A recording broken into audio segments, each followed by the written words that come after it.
Kollegebo, მოგესალმებით, კარბონებოდანო ყველას. ჩვენ დღეს ბევრი საკითხი გვაქვს, ცოტა დაწაბულიც არის იმ გაგებით, რომ ზოგან ჩვენვალ სავალდებულო და შემდეგ უნდა გადაუგზავნოთ სხვა კომიტეტს, ზოგან პირიქით. ამიტომ ვთხოვთ ყველას მობილიზაციას და ეფექტურად მუშაობას. დღის წესრიგი დარიგებულია, თუ რაიმე შენიშვნა არ არის, ვთხოვთ დავამტკიცოთ. პირველი საკითხი მესამე მოსმენით არის დრო რომ არ დავაკარგოთ ბატონ ალექსანდრეს, ეს არის საქართველოს პარლამენტის წევრების ალექსანდრე ტაბატაძის, თენგიზ არმანაშვილის, გია ბენაშვილის, ვიქტორ ჯაფარიძის, იოსებ ჯერბენაძის, გენრიეტა წიწავაზა და ირაკლი ხელაძის მიერ საკანონმდებლო ინიციატივის წესით წარმოქმნილი კანონპროექტი საქართველოს საგადასახადო კოდექსში ცვლილების შეტანის თაობაზე. მესამე მოსმენა მოხსენებენი პარლამენტის წევრი ბატონი ალექსანდრე ტაბატაძე. თხოვთ ბატონო. მოგესალმებით კოლეგებო, მესამე მოსმენით წარმოგიდგენთ საქართველოს საგადასახადო კოდექსში ცვლილების შეტანის თაობაზე. მეორე მოსმენის შემდეგ პროექტი გაიმართა იურიდიული ტექნიკისა და რედაქციული თვალსაზრისით. შენიშვნა ხო არ არის რამე ტექნიკური? არ არის, მაშინ თქვენი ცნებებით ხარი დაუჭიროთ. მადლობა. წინააღმდეგი არ არის. მადლობთ. დღის წესრიგის მეორე საკითხი. საქართველოს პარლამენტის წევრების არჩილ გორდულაძის, დავით მათიკაშვილის, რატი იოთანამიშვილის, ალუ დაღუდუშაურის, გურამ აჭარაშვილის, აკაკი ალადაშვილის, თენგიზ არმანაშვილის, ალექსანდრე ტაბატაძისა და თორნიკე ჭეიშვილის მიერ საკანონმდებლო ინიციატივის წერის წარმოდგენილი საკანონმდებლო პაკეტი კანონპროექტები პერსონალურ მონაცემთა დაცვის შესახებ საქართველოს კანონში ცვლილების შეტანის თაობაზე და თამდევი კანონპროექტები დიდი ჩამონათვალია დარიგებული გაქვთ. მოხსენებელი პარლამენტის წევრი ბატონი არჩილ გორდულაძე. გთხოვთ ბატონო.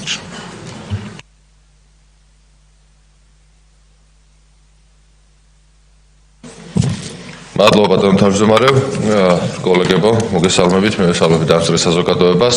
პირველი მოსმენით განსახილველად წარმოგიდგენთ პერსონალურ მონაცემთა დაცვის შესახებ საქართველოს კანონში ცვლილების შეტანის თაობაზე კანონის პროექტს თამდევ ცვლილებებთან ერთად. სხვადასხვა კომიტეტზე აღნიშნული საკითხი უკვე განხილული იქნა, როგორც საზოგადოებისთვისაც ცნობილია. პერსონალურ მონაცემების დაცვის სამსახურის უფლებამოსილებების და ამავდროულად ანტიკორუფციული ბიუროს უფლებამოსილებების, რომელიც ახლა კანონით არის გათვალისწინებული, ხდება გადატანა საქართველოს კონსტიტუციით გათვალისწინებული კონსტიტუციური ორგანოს სახელმწიფო აუდიტის სამსახურის უფლებამოსილებებში, როგორც ნაკისრი ვალდებულება და ამავდროულად სამართლებრივი ლოგიკაც მოითხოვს, რომ ნებისმიერი ახალი უწყება ან ახალი დაწესებულება მხოლოდ და მხოლოდ ხელისუფლების დანაწილების შტოებში უნდა შედიოდეს, ან კონსტიტუციით დასახელებული და განსაზღვრული კონსტიტუციური ორგანოს უფლებამოსილებებში უნდა იყოს განსაზღვრული. სამწუხაროდ ჩვენ გვქონდა მოცემულობა, როდესაც ისე და ისე გარედან მიღებული დაჟინებული რთხოვნისა და რჩევების მიხედვით ამ კონსტიტუციური დანაწესიდან და არა მხოლოდ ჩვენი კონსტიტუციით გათვალისწინებული წესიდან, არამედ საერთაშორისო აღიარებული პრინციპის გადახვევით ჩვენ მოგვიწია, რომ ისეთი ორგანოები ქონოდა, რომელთა კონსტიტუციური გარანტიას და კონსტიტუციური საფუძველიც არ არსებობს, მაგრამ იმისათვის, რომ უზრუნველყოფილი იყოს დამოუკიდებლობა და ამავდროულად უზრუნველყოფილი იყოს ფინანსური გარანტიები და კონსტიტუციური ლოგიკას დაცული იყოს, შესაბამისი უფლებამოსილებები, რომელიც ახლა გააჩნიათ პერსონალურ მონაცემების დაცვის სამსახურს და ანტიკორუფციულ ბიუროს, განსაზღვრული იქნება და გადადის იმ ორგანოში, რომლის დამოუკიდებლობის გარანტიასაც ჩვენი ქვეყნის უზენაესი კანონი განსაზღვრავს. ამავდროულად, როგორც ცნობილია, აუდიტის სამსახურს საფინანსო საბიუჯეტო კომიტეტის წევრებისთვის, რა თქმა უნდა, არ ვსაუბრობ, იმიტომ რომ თქვენ უფრო მეც იტყვით საზოგადოებისათვის, ვიდრე მე შემიძლია ვთქვა აუდიტის სამსახურის მნიშვნელობაზე, მის ფუნქციაზე და ამავდროულად მის დამოუკიდებლობის გარანტიებზე, რომლებიც ასევე 2017 წლის საკონსტიტუციო რეფორმის ფარგლებში და შემდეგ უკვე კონსტიტუციასთან ორგანული კანონის და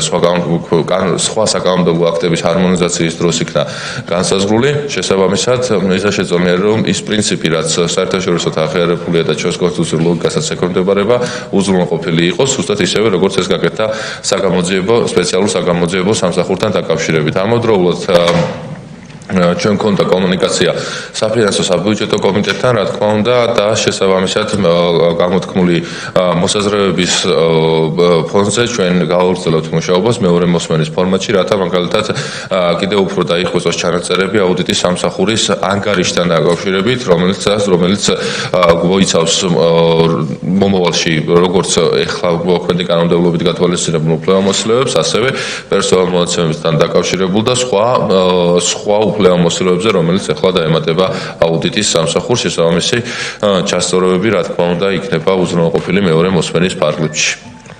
დიდი მადლობა, თუ იქნება კითხვები, მზად ვარ, რომ თითოეულს დავსახსოვო.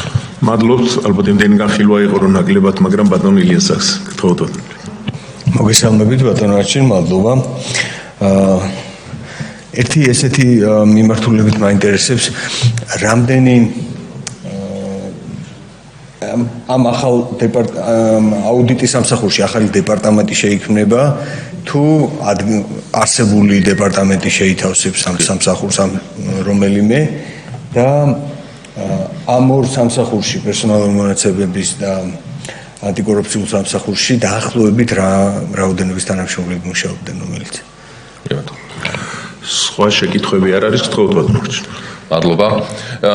გამომდინარე იქიდან, რომ უფლებამოსილებები, რომლებიც პერსონალურ მონაცემთა დაცვის შესახებ საქართველოს კანონით არის განსაზღვრული, მაგალითად, რომელსაც ახორციელებს სამსახური, რომელიც გულისხმობს კანონმდებლად დაცვას პერსონალურ მონაცემების დაცვის კანონიერებისას, როგორც კერძო სექტორში, ასევე საჯარო სექტორში, აუცილებელი იქნება, რომ აუდიტის სამსახურში შესაბამისი კვალიფიკაციის მქონე თანამშრომლები დაემატოს, რისთვისაც იქნება კონკურსი გათვალისწინებული, ეს კანონის გარდამავალ დებულებებშიც არის განსაზღვრული, რომ 2 მარტამდე აუდიტის სამსახურმა უნდა უზრუნველყოს შესაბამისი მატერიალურ-ტექნიკური ბაზის შექმნა, რასაც დაეხმარება შესაბამისად საქართველოს მთავრობის ადმინისტრაციას, ამავდროულად ბიუჯეტიც განსაზღვრული იქნება და დამატებაც მოხდება და თანამშრომლები გათავისუფლებიან თანამდებობებიდან და პოზიციებიდან 2 მარტიდან, მაგრამ მათვე შეეძლებათ და იქნება შესაძლებლობა, რომ მიიღონ კონკურსებში მონაწილეობა, თუ კონკურსის შედეგად ისინი არ იქნებიან შერჩეულები, მაშინ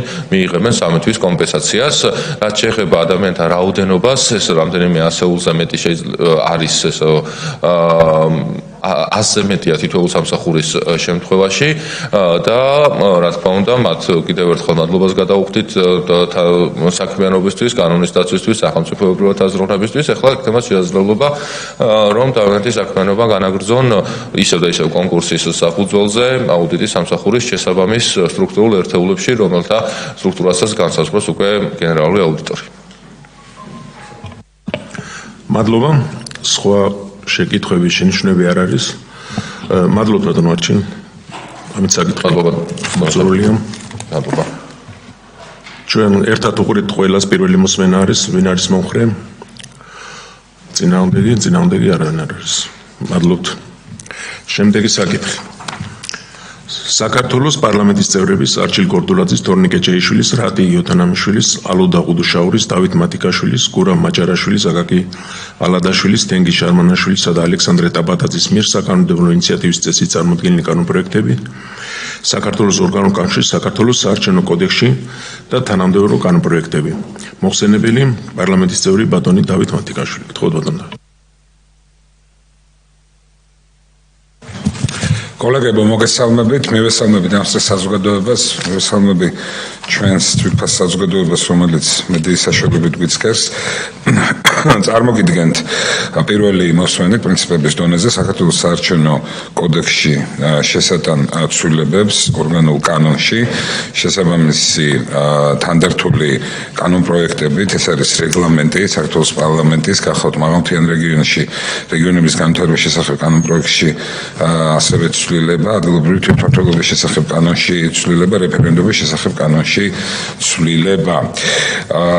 მე როგორც პაკეტს ისე მოგახსენებთ, გეტყვით რომ 2011 წელს მიიღო საქართველოს პარლამენტმა საარჩევნო კოდექსი და მას მერე უმრავლესობა შევიდა ამ ორგანულ კანონში დაახლოებით 100-მდე ცვლილება იქნა განხორციელებული და დღის გადასახედით იმ შესაბამისი გამოწვევების ფონზე არის ძალიან მნიშვნელოვანი რომ მოხდეს კანონპროექტის გადამუშავება, დაზუსტდეს მუხლები, გაერთიანდეს ერთგვაროვანი მუხლები, სუფთა ტექნიკური თვალსაზრისით, ასევე სამართლებრივი და პრინციპული თვალსაზრისით არის კოდექსში მუხლები, რომელიც არის გარდამავალდებულებაში და მათი დროში, როცა დავაკვირდით მათ მუშაობას რეალურ ცხოვრებაში აღსრულებას, მივხვდით რომ ისინი ძირითად მუხლებში უნდა გადაგვეტანა და ასევე არის ცალკეული პრინციპული საკითხები, რომელთანაც განსაკუთრებით ერთმა სულ ნარატივზე შესაბამისი სპეკულაციები გამოიწვია, ბუნებრივია ამის შესახებ ცოტა უფრო ცლად გესაუბრებით. ახლა გეტყვით პრინციპების დონეზე თუ რა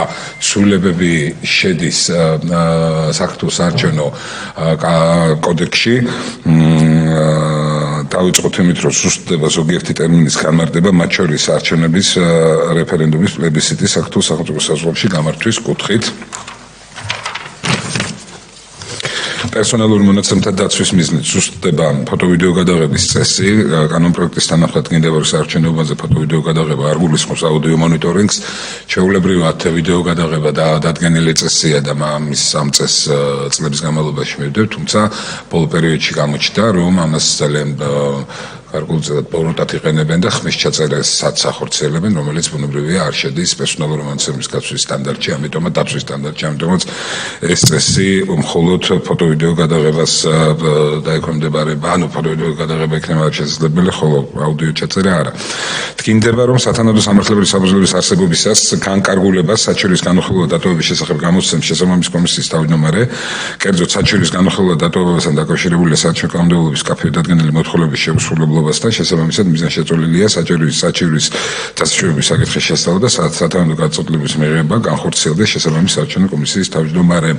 ეს საარჩევნო პროცესის მოქნილად და ეფექტურად წარმართვის მიზნით ხორციელდება შესრულება. არჩევნების სათანადო ორგანიზების ხელშეწყობის მიზნით განისაზღვრება სახელმწიფო ორგანოების და საარჩევნო ადმინისტრაციის თანამშრომლობის სამართლებრივი საფუძვლები დღემდეც საკმაოდ აქტიურად თანამშრომლობდნენ უწყებათა შორის შესაბამის კომისიაც იქმნება თქვენ იცით არჩევნების წინ იმისთვის რომ მეტად გააკონტროლოს ეს პროცესი სახელმწიფოს ანუ ადმინისტრირების დაცვის თვალსაზრისით ვამბობთ ამ ეტაპზე კიდევ უფრო მეტად კაფეო და თვალსაჩინო იქნება ეს თანამშრომლობის საფუძვლები.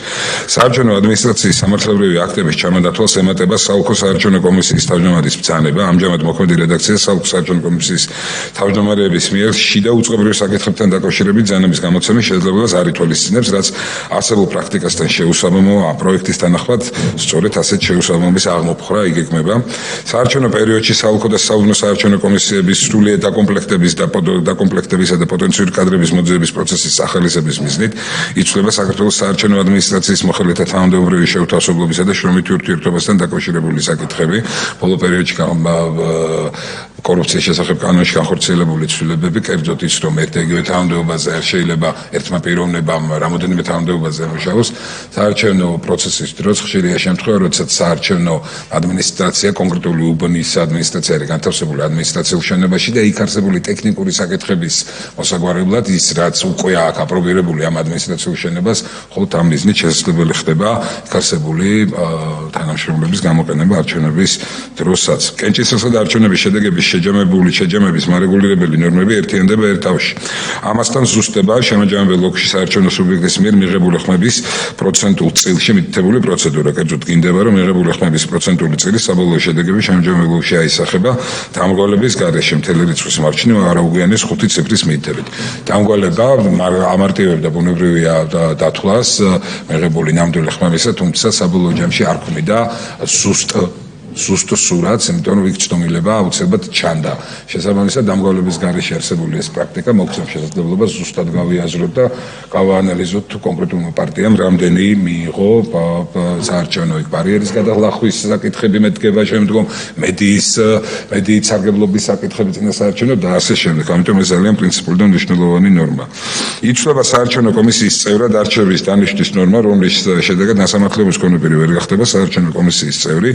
იმ იმ შემთხვევაში თუ მას საჯარო სახით შეფარდებული აქვს ჯარიმა მოქმედი რედაქციის თანახმად ნასამართლებელი პირი შესაძლოა აირჩეს და ინიშნოს საუბნო საარჩევნო კომისიის წევრად თუ მას საჯარო სახით შეფარდებული აქვს ჯარიმა. ანუ ჯარიმაც თუ კი არის საჯარო სახით შეფარდებული, ეს პირი ითვლება რომ ამ კონკრეტულ შემთხვევაში მისი ქცევა არ არის მართებული, ეწინააღმდეგება საერთო მიზნებს, ბუნებრივი აღსანიშნავლის და გადაცემის ჩამდენ პირთან გვაქვს საქმე, შესაბამისად ჯარიმაც იქნება ის საფუძველი, რის შემდგომაც არ მოხდება მისი დაშვება საარჩევნო პროცედურებთან. საარჩევნო კოდექსის ძირითად ტექსტში განისაზღვრება არჩევნებში იმ ამორჩევლის მონაწილეობის წესი, რომელიც მოიხსნა საცხოვრებელი ადგილის მიხედვით რეგისტრაციიდან, ან რომლის რეგისტრაცია ძალადაკარგულად გამოცხადდა სააგენტოს მიერ. ეს ის წესია, რომელიც რაც უკვე მოგახსენეთ, რომ გარდამავალდებულებებში არსებული ნორმა ძირითადებულებებში გადადის, ისე როგორც შემდეგი პრინციპული საკითხი, ეთლით მოსარგებლე შეშემო პირები, როგორც აქამდე ირჩევდნენ თვითონ უფრო კომფორტულ საარჩევნო უბანს არჩევნების დღისთვის და იქ მიდიოდნენ, ასევე ეს წესი დარჩება მუდმივ წესად და ეს კომფორტული წესი ჩვენი შეშემო პირებისთვის, ეთლით მოსარგებლებისთვის იქნება შენერჩუნებული. საარჩევნო სუბიექტის წარმომადგენლების, დამკვირვებლების და მედიის წარმომადგენლების რეგისტრაციისთვის დაწესებული მოთხოვნები ერთიანდება ერთ მოხში, ამასთან დგინდება რეგისტრაციის ერთგვაროვანი ვადები, კერძოდ ადგილობრივი დამკვირვებლების, მედიის და საარჩევნო სუბიექტის წარმომადგენლების რეგისტრაციის მიზნით შესაბამისი კომისიისათვის მიმართვა უნდა განხორციელდეს კენჭისყრის დღემდე არაუგვიანით 10 დღისა. კენჭისყრის პროცესის შეუფერხება წარმოთვის მიზნით იცვლება კენჭისყრის დღეს შენობიდან გაძევების საკითხები, კერძოდ ერთხელ გაძევებული პირი მოხდება მისი შეზღუდვა, ის აღარ დაიშვება საარჩევნო, სხვა საარჩევნო უბანში ან არჩევნების მიზნით გამართულ რომელიმე კონკრეტულ ფორუმზე არჩევნების დღეს. კენჭისყრის პროცესის შეუფერხებლად წარმოთვის მიზნით დგინდება საუბნო საარჩევნო კომისიის პეჭგუფად ფორუმების საკითხი, კერძოდ თუ 9 წევრს დააკლდა უბანში ერთი წევრი და ვერ შედგა ფორუმი, პეჭგუფად გადაკეთდება ეს კონკრეტული საარჩევნო მოცემულობა და იქ უკვე ფორუმი განისაზღვრება უმრავლესობით იმისთვის, რომ არ მოხდეს შეფერხება საარჩევნო პროცესის და ეს არ იყოს წინაღობა ამ უბანში საარჩევნო პროცესის გაგრძელებისთვის. დამატებით განისაზღვრება ასევე შემთხვევები გადასატანყუთან დაკავშირებით, ის ზემდგომ კომისიაში გადაიგზავნება, ანუ საოლქო კომისიაში გადაიგზავნება გადასატანყუთი, თუ კი მოთავსებული საარჩევნო ბიულეტენების რაოდენობა არ ემთხვევა გადასატანყუთის საშუალებით კენჭისყრაში მონაწილე ამორჩეულთა რაოდენობას, თუ კი დაბრუნდა დაულუქავი გადასატანყუთი და ასევე სხვა შემთხვევაში, როცა დაზუსტება საჭიროების პროცედურა. მნიშვნელოვანია ასევე ის, რომ იცვლება გამონაკლისის შემთხვევაში შექმნილი საუბნო საარჩევნო კომისიის წევრის არჩევის დანიშნვის ვადები. აქამდე იყო 9 დღე, კენჭისყრის დღემდე არაუგვიანეს და ახლა ერთი დღით ემატება არაუგვიანეს 10 დღისა უნდა მოხდეს ასეთ უბნებში, გამონაკლისის შემთხვევაში შესაქმნელ უბნებში დანიშნა საარჩევნო კომისიის წევრების. საინფორმაციო ტექნოლოგიები განვითარდა იმგვარად, რომ ის დამაბნეველი ყველას კარგად გვახსოვს პატარა ფურცლები, რომელიც იგზავნებოდა საარჩევნო დღეს, რომელიც უფრო აბნევდა ხალხს, იმიტომ რომ ყველგან არ ხდებოდა მისი გაგზავნა და იყო შემდგომ უკვე ის რაღაცა ცრუ ინფორმაცია, რომ თითქოს თუ კი არ მიუვიდა ეს ბარათი, მას არ ქონდა მონაწილეობა კონკრეტულ ამორჩეულს საარჩევნო პროცესში, ეს მოკლედ უხდება და ეს ბარათების დარგება აღარ მოხდება, იმთავითვე წესი მკაფიოდ და აშკარად იქნება, როგორც მედიის საშუალებით, ასევე გამოკრული უბნებში, კორპუსებს გამოკრული ინფორმაციის სახით, სადაც იქნება კონკრეტული ინფორმაცია, ესე თუ ის ამორჩეული კონკრეტული უბნიდან, კორპუსიდან სად უნდა მიბრძანდეს და სად უნდა მიცეს ხმა. და შემდგომი საკითხი, რომელმაც გამოიწვია რადიკალი ჩვენი არაკეთილი მოსურნე ზოგიერთი ოპოზიციის და მათი დავალების მიცემების ძალიან ტყუილი აჟიოტაჟი, სადაც საისრულიად სრულ ნარატივზე თქვენს ცვლილება განმარტეს საარჩევნო კოდექსში იმგვარად, ცვლილება რომელიც ეხება საქართველოს საზღვრებს შიგნით მხოლოდ არჩევნების ჩატარების წესს, განმარტეს იმგვარად, თითქოს ჩვენს ძვირფას ემიგრაციას ვართმევდეთ რაიმე ფორმით არჩევნებში მონაწილეობის უფლებას, რაც არის მტკნარი, რა თქმა უნდა, სიცრუე, მარტივად გამოსააშკარავებელი, რა თქმა უნდა, ეს ასე არ არის და ყველა ეს წესი, რომელიც ახლა ამ ეტაპზე თქვენ და მე არის წარმოდგენილი, შემოშავებულია და გააზრებულია ძალიან მკაფიო სამართლებრივი და პრაქტიკული თვალსაზრისით, რომელზედაც მე ახლა თქვენ ორი სიტყვით გესაუბრებით. ბუნებრივია მოგეხსენებათ საპარლამენტო რესპუბლიკა ჩვენ ჩამოყალიბების პროცესი დასრულდა კონსტიტუციის შესაბამისობების მიხედვით და საპარლამენტო არჩევნებს გამორჩეულად დიდი მნიშვნელობა ენიჭება ჩვენი რეალური ცხოვრების წარმართვაში. სწორედ ეს არის ის ძირითადი რესურსი, რომლის მიხედვითაც თელი სახელმწიფო რგული ყალიბდება საქართველოში თავის მთავრობიან, დობის გამოცხადებიან, პრეზიდენტის არჩევნიან და ასე შემდეგ, ასე შემდეგ. ამაზე დიდი და მნიშვნელოვანი პოლიტიკური მოვლენა, როგორც საპარლამენტო არჩევნები, რომელიც მომავალი 4 წლის განმავლობაში გასაზრდოს ქვეყნის ბედებას, ნამდვილად არ არის ჩვენს პოლიტიკურ რეალობაში, ამიტომაც იმ ერთ დღეს, როდესაც ხელისუფლება ეკუთვნის ხალხს, როდესაც ნებისმიერ პირს და გამორჩეულად კიდე ჩვენს არარეზიდენტ ძვირფას მოქალაქეებს, რომლებიც არ ცხოვრობენ ქვეყნის ფარგლებს შიგნით, აქვთ გამორჩეული ემოციური დამოკიდებულება საკუთარ სამშობლოში მიმდინარე მოვლენებთან, ამიტომ მათ მიერ ხმის მიცემა უნდა იყოს გამორჩეულად გააზრებული, უნდა იყოს ცარიელი, დაცდილი ყოველგვარი პირდაპირი თვირების ეწოლებისგან, მოგეხსენებათ სხვა სივრცეში ქვეყნის ფარგლებს გარეთ ცხოვრები ადამიანი ნებსიტუნებლიეთ იქ არსებულ მართლობით კონიუნქტურიდან იღებს გავლენას ახლა რამდენად ბოლომდე ემორჩილება და ექვემდებარება ეს ახლა თითოეულ ადამიანზეა ინდივიდუალურად დამოკიდებული, მაგრამ ამის შეფასება თავმოჩეულია ვთქვათ, რომ ეს გავლენა ყოველთვის არის. ერთია ეს შეუმჩნეველი გავლენა, მეორეა მცდელობა პირდაპირ ჩარევისა, რომელიც აგერ წინა საპარლამენტო არჩევნებზე, მაგალითად მიხაილ როტის მონაწილეობის ჭრილში, ადამიანისა, რომელიც გერმანიის საკანონმდებლო ორგანოს საგარეო საკუთრებრივ კომიტეტის ხელმძღვანელის პოსტზე და პირდაპირ ჩარევა და მცდელობა არჩევნებში უხეში მონაწილეობის მიღებისა თელმა საზოგადოებამ დაინახა. მით უმეტეს 21 საუკუნის გამოწვევები, რაც არის ტექნოლოგიური გამოწვევები არჩევნებში ჩაურევლობის და ასე შემდეგ, აი ეს ყველა ჩემს მიერ ნათქვამი არგუმენტი და კიდევ ამის გარდა ჩვენ შეგვიძლია ძალიან ბევრი ვისაუბროთ ამ თემაზე, ერთსა და იმავეს უსვამს ხაზს, რომ ის მნიშვნელოვანი გამოცდილება და პრაქტიკა, რაც არის ირლანდიაში, ისრაელში, მალტაზე, სასომხეთში საარჩევნო პროცედურები სწორედ ამგვარად დაგეგმისა, რომ უცხოეთში აღარ გაიხსნება საარჩევნო ურნები და იმ ერთ დღეს 4 წელიწადში ერთხელ მიუხედავად გარკვეული გამოწვევისა და პრობლემატიკის, ახლა ჩვენ ძალიან კარგად გვესმის, რომ ის ერთხელაც ამ მანძილზე მოგზაურობა ცხადია არის გარკვეულ გამოწვევებთან დაკავშირებული, მომზადებასთან დაკავშირებული, ხარჯებთან დაკავშირებული, ეს ჩვენ ძალიან კარგად გვესმის, მაგრამ იმ საკითხის გათვალისწინებით, რომ პირველი უნდა იყოს არჩევანი გაკეთებული სრულიად თავისუფლად, ყოველგვარი ზეწოლის გარეშე დამოუკიდებლად და იმ პოლიტიკური მდგენელის გააზრებით, რაც არის საქართველოში და რაც მხოლოდ და მხოლოდ აქ ჩამოსვლით, აი თუნდაც ერთი დღით, თუნდაც ორი დღით ჩამოსვლის შემდგომ შეიგრძნობა და ეს ყველაფერი უცხოეთში ვერ იგრძნობა, ხო? აი ამ და კიდევ სხვა საფუძვლებიდან გამომდინარე იყო ბუნებრივია ეს გადაწყვეტილება მიღებული. აქ გეტყვით, რომ სამართლებრივი თვალსაზრისით, როგორც საკონსტიტუციო სასამართლო ჩვენი ქვეყნის, ასევე სტრასბურგის სასამართლო, ასევე მეცნიერული მიდგომა, გერმანელ მეცნიერებს აქვთ იურიდიულ საკითხებში საკმაოდ მკაფიოდ ზუსტად ეს აზრი ჩამოყალიბებული, რომ როგორი კომუნიკაციის საშუალებაც არ უნდა ქონდეს უცხოეთში მცხოვრებ მაგალითად გერმანელისთვის პირდაპირი კონტაქტია სავალდებულო ბუნდესკანონებით დადგენილი ქვეყანასთან, იქ დღეების რაოდენობაც კი არის გათვალისწინებული, რომ ის უნდა უცებად გაატაროს საკუთარ ქვეყანაში, რომ შემდგომ გააზრებული პოლიტიკური გადაწყვეტილება მიიღოს არჩევნების დროს. ზუსტად იგივე მიდგომას ვნერგავთ ჩვენ. აქვე აი სტრასბურგის ადამიანის უფლებათა ევროპულ სასამართლოს საბერძნეთთან არის ერთ-ერთი დავა, სწორედ იქ ასევე ცალსახად უწერია, რომ არ არსებობს ისეთი საერთაშორისო პაქტები, საერთაშორისო შეთანხმებები, რომლებიც კი თავიდან ბოლომდე მკაფიოდ უზრუნველყოფდნენ უცხო ქვეყანაში საარჩევნო პროცედურის წარმატებით და შენი ქვეყნის კანონებით ბოლომდე განხორციელებას და ჩატარებას. ხო, ეს ხო გამორიცხულია ხა უცხო ქვეყანაში იმ წესებს და იმ რეგულაციებს, რომელიც ცენტრალური საარჩევნო კომისიის მიერ არის დადგენილი, მაგალითად, რომელიც ეხება საარჩევნო უბნამდე კონკრეტული მანძილის დადგენას და მის შიგნით აგიტაციის დაუშვებლობა. ხა ეს ეს ამ წესებს უცხოეთში გახსნილ საარჩევნო უბნებში ვერ დაიცავ.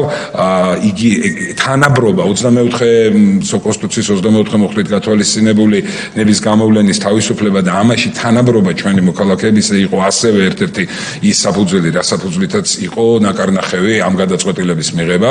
იგივე თქვათ რუსეთში ჩვენ კარგად ვიცით რომ 100,000-ობით ქართველი ცხოვრობს და არარსებული დიპლომატიური ურთიერთობის გათვალისწინებით ისინი მუდამ იყვნენ მოკლებული იქ ადგილზე ხმა მიეცათ, ისინი იყვნენ იძულებულნი ვისაც სურდათ არჩევნებში მონაწილეობის მიღება ჩამბრძანებული იყვნენ საქართველოში და აქ განახორცი გადაედგათ ეს თავის კონსტიტუციური უფლება რეალიზება მოეხდინათ.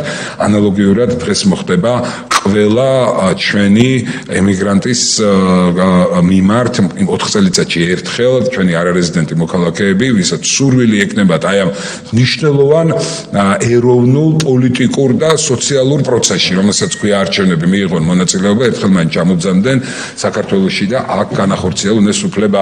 შესაძლოა ეს რაღაცა მცირე ინსპირაციაც კი რაღაც პოზიტიური აღმოჩნდეს იმ ჭრილში, რომ მინიმალური კავშირი სამშობლოსთან 4 წელიწადში ერთხელ რაღაცა კანონის დონეზე იყოს. ახლა დავალდებულება ამისი არასწორი ნათქვამია სამართლებრივი, მაგრამ ნუ ახლა ცოტა პოლიტიკურად და მორალურად თუ შევხედავთ ამ ყველაფერს და რაღაც საკუთარი სამშობლოს მონაწილეობის იქ არსებული სახელისუფლებო ორგანოების ჩამოყალიბების და მის ცხოვრებაში მონაწილეობის თვალსაზრისით ალბათ ძალიან მნიშვნელოვანი და შესაბამისი საფუძველი იქნება, რომ საკუთარ ქვეყანაში ჩამოვიდნენ ჩვენი ძვირფასი ემიგრანტები. ამასთანავე აქვე ვიტყვი პრემიერის მიერ გაჟღერებულ და ჩვენი სახელმწიფოს, ჩვენი ხელისუფლების მიზანს, რომ შევქმნათ ყველა შესაბამისი პირობა და საშუალება, რომ ჩვენთვის არ არის დასაკარგი არც ერთი ჩვენი მოქალაქე, ჩვენი უძვირფასი ემიგრაცია იყოს იგივე პირობები ჩვენს ქვეყანაში, რაც შევქმნით ინსპირაციას სამშობლოში დაბრუნების.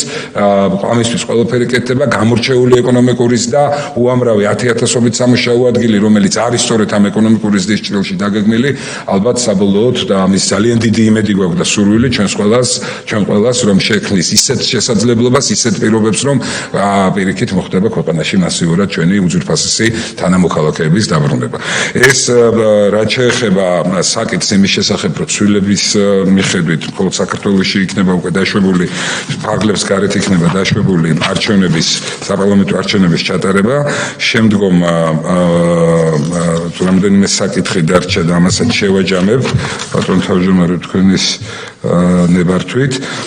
საარჩევნო დავების მარეგულირებელი ნორმები ამ ცვლილებებით ერთიანდება ერთ თავში, მარტივდება კანდიდატის რეგისტრაციის პროცედურა, 2 დოკუმენტი იყო, ვისაც გააქვთ შესაბამისი გამოცდილება თუ გახსოვთ შესავსები და ახლა იქნება 1 დოკუმენტი და 2-ვე დოკუმენტის ინფორმაციას შეიცავს არჩევნების წინ.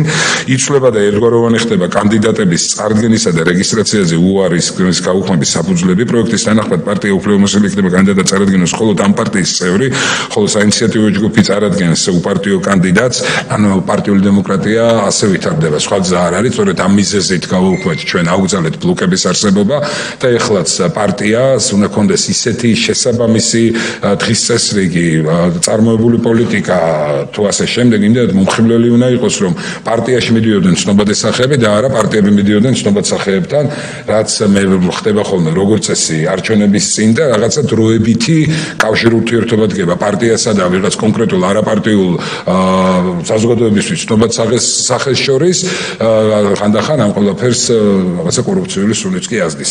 და ამიტომ ეს ყველაფერი რომ დასრულდეს, მხოლოდ პარტიის წიაღიდან ექნებათ პარტიას უფლება წარადგინოს კანდიდატი, ხოლო საინიციატივო ჯგუფს ექნება, რა თქმა უნდა, არაპარტიული კანდიდატის წარდგენის უფლება. ეს თვითმმართველობის არჩევნებს ეხება იქ, სადაც არის დაშვებული მაჟორიტარული არჩევნების შესაძლებლობა. და ბოლოს ზუსტდება საკრებულოს პირველი სტომის მოწვევის ვადა, მოქმედი რედაქციის საკრებულოს პირველი სტომა ცესკოს მიერ მოიწვევა არჩევნების საბოლოო შედეგების შეჯამებიდან 30 დღის ვადაში. პროექტის პირველი სტომის მოწვევა კი გათვალისწინებული ცვლილებებით იქნება საკრებულოს უფლებამოსილების დაწყებიდან 14 დღის ვადაში. ეს არის ძირითადი კანონი, რაც შეეხება პაკეტში არსებულ დანარჩენ კანონ პროექტებს. ყველგან თქვენი დრო რომ ზედმეტად არ წაგართვათ, ყველგან არის მხოლოდ ტექნიკური ხასიათის ცვლილება, კერძოდ რადგანაც საარჩევნო კოდექსში იცვლება ნორმების ნუმერაცია, ანალოგიურ ცვლილებას განიცდის ყველა ის კანონ პროექტი, რომელიც თანამდებია საქართველოს საარჩევნო კოდექსის. დიდი მადლობა ბატონო თავმჯდომარე. მადლობთ ბატონო დავით ამწურავი პრეზენტაციისათვის. შეკითხვები თუ არის? ბატონო? კარგით, ეს იმდენჯერ იქნა ახსნილი და იმდენ კომიტეტზე, რომ მე მგონი მართლაც აღარ არის შეკითხვები. მაშინ ვაყენებ კენჭის ხრაზე, ვინ არის მომხრე? წინააღმდეგი? არ არის. მადლობთ ოდნავ. შემდეგი საკითხი. საქართველოს პარლამენტის წევრების შოთა ბერიკაშვილის, გიორგი ბაროინაშვილის, ლევან მაჭავარიანისა და ტორნიკე ბერიკაშვილის მიერ საკანონმდებლო ინიციატივის წესი წარმოქმნილი კანონპროექტი საქართველოს საგადასახადო კოდექსში ცვლილების შეტანის თაობაზე. პირველი მოსმენა მოხსენებელი პარლამენტის წევრი ბატონი შოთა ბერიკაშვილი. გთხოვთ ბატონო შოთა. კოლეგებო, მოგესალმებით. პირველი მოსმენით წარმოგიდგენთ კანონპროექტს საქართველოს საგადასახადო კოდექსში ცვლილების შეტანის შესახებ. მინდა აღვნიშნო, რომ აღნიშნული საკანონმდებლო ინიციატივა ეხება სიგარეტზე აქციზის განაკეთის ცვლილებას, რომლის მიზანი არის პირველი ადგილობრივი წარმოების ხელშეწყობა, მეორე არის არსებული გაცხადებული აქციზის პოლიტიკის ფარგლებში სიგარეტის იმპორტიორთათვის სამართლიანი და დაბალანსებული აქციზის განაკვეთის დადგენა და მესამე შედეგობრივად დადებითი ფისკალური ეფექტის მიღწევა სახელმწიფო ბიუჯეტში შემოსავლების სახით. დავიწყოთ პირველი მიზნით, რაც შეეხება ადგილობრივი წარმოების ხელშეწყობას. სიგარეტის ბაზრის ბოლო 4 წლის ანალიზი გვაჩვენებს, რომ ბაზრის მოცულობა ყოველწლიურად იზრდება, თუმცა ადგილობრივი წარმოების წილი მცირდება. კერძოდ, თუკი 2020 წელს ადგილობრივი წარმოების წილი შეადგენდა მთლიანი ბაზრის 10-12%-ს, დღეისთვის აღნიშნული მაჩვენებელი შემცირებულია 5-6%-მდე. ასევე მნიშვნელოვანია ის გარემოება, რომ საქართველოში მეთამბაქოება ძირითადად გავრცელებულია მაღალმთიან აჭარაში, მარნეულსა და ლაგოდეხში, სადაც 1000-მდე საოჯახო მეურნეობა არის დასაქმებული და დამატებით საწარმოო პროცესში ასევე ჩართული 1000-მდე ჩვენი მოქალაქე. აქედან უნდა აღინიშნოს, რომ თანაბარი საგადასახადო ტვირთის პირობებში ადგილობრივ წარმოებას არ აქვს შესაბამისი რესურსები, რომ კონკურენცია გაუწიოს იმპორტირებულ პროდუქციას. შედეგობრივად მოსალოდნელია ადგილობრივად წარმოებული პროდუქციის წილის კიდევ უფრო შემცირება ბაზარზე, რაც საბოლოო ჯამში დასრულდება იმით, რომ იმპორტირებული პროდუქცია სრულად ჩაანაცვლებს ადგილობრივს, რაც ნიშნავს 1000-მდე საოჯახო მეურნეობის შემოსავლების და 1000-მდე სამუშაო ადგილის დაკარგვას.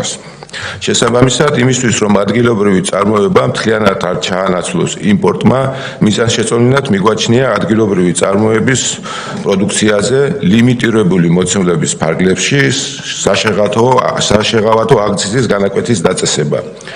კერძოდ, ადგილობრივი წარმოების 35 მილიონ კოლოფ სიგარეტზე 1.3 ლარი ფიქსირებული და 15%-იანი ადუალური აქციზის გადასახადის დაწესება.